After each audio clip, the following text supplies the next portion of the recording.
বাগানের মালিকের মায়া লেগে গেছে, হায় রে ছেলেটা রোম পারস্য থেকে আসছে, অনেক ভালো মানুষ, ভদ্র মানুষ, আমানতদার, ঠিক আছে বলো। এবার যুবক ডাক দিয়ে বলে, শোনো ওখানে একটা পাহাড় আছে জাবালে আবু কোবাইস, ওই পাহাড়ের নিচে মোহাম্মদ তার অনুসারীদেরকে বৈশা বৈশা কোরআন শোনায়, যদি দেখা করতে যাও তাহলে ওই পাহাড়ের কাছে চলে যাও। আল্লাহু আকবার।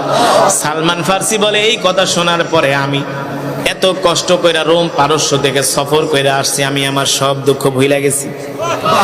আমি আমার পাড়া খেজুর নিয়ে আল্লাহ নবীর কাছে গেছি। আমি প্রতিদিন কাজ করার পরে আমাকে আমার মালিক কিছু খেজুর দেয়, সেই খেজুরগুলো আমি জমিয়ে রেখে আল্লাহ নবীর জন্য নিয়ে গেলাম। আল্লাহ নবীকে প্রথম দিন দেখার পরে আমার কলিজা ঠান্ডা হয়ে গেছে। সালমান ফার্সি বলে, আমি আল্লাহ নবীর ঘরে ঢুকলাম, ঢুইকা আল্লাহ নবীকে বললাম, আপনার জন্য আমি খেজুরগুলো সদকা এনেছি। আল্লাহ নবী খেজুরগুলো হাতে নিয়ে মুস্কি হাসি দিয়া বলে, আমার জন্য সদকা খাওয়া হারাম। ওই যে পাদ্রী বইলা দিছে, ওই নবী যে সত্য নবী, কারণ এই জামানে অনেক নবী নিজেকে নবী দাবি করবে। সত্য নবীকে চিনতে হলে তিনটা আলামত আছে। কয়টা? এক নম্বরে তিনি সদকার মাল খাবে না, দুই নম্বরে তিনি হাদিয়া খাবে, তিন নম্বরে তার ডান বাহুর মধ্যে আল্লাহ খতমে নবুয়তের একটা সিল মেরে দিয়েছেন, যাকে বলা হয় মোহরে খতমে নবুয়ত। সালমান ফার্সি বলেন, আমি প্রথম দিন কিছু খেজুর নিয়ে হাদিয়া দিলাম। আমাকে আল্লাহ নবী বললেন, আমি নবী, আমার জন্য এই সদকার মাল খাওয়া হারাম, আমি সদকা খাই না। সালমান ফার্সি বলেন, এক নাম্বার আলামত আমি পাইয়া গেছি।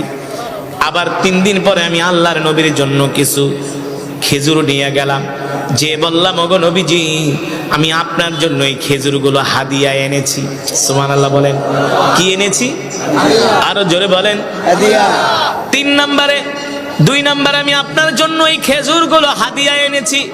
আল্লাহ নবী বললেন, লাকা সাদাকা, লাকা সাদাকা, তোমাদের জন্য সাদাকা খাওয়া তোমাদের জন্য জায়েজ, আর আমার জন্য সদকা খাওয়া হারাম। লাকা সাদাকা, তোমাদের জন্য সদকা খাওয়া জায়েজ, আর আমার জন্য সদকা খাওয়া হারাম। কিন্তু এটা হলো হাদিয়া, এটা আমার জন্য জায়েজ। সুবহানাল্লাহ বলেন। আল্লাহ নবী বলেন, খেজুরগুলো হাতে নিয়ে নবীজি নিজেও খেলেন, সাহাবীদের মাঝে বিলিয়ে দিলেন। সালমান ফার্সি বলে, আমি 2টা আলামত পেয়ে গেলাম, এখন বাকি আছে কয়টা? আরো জোরে বলে, বাকি আছে কয়টা?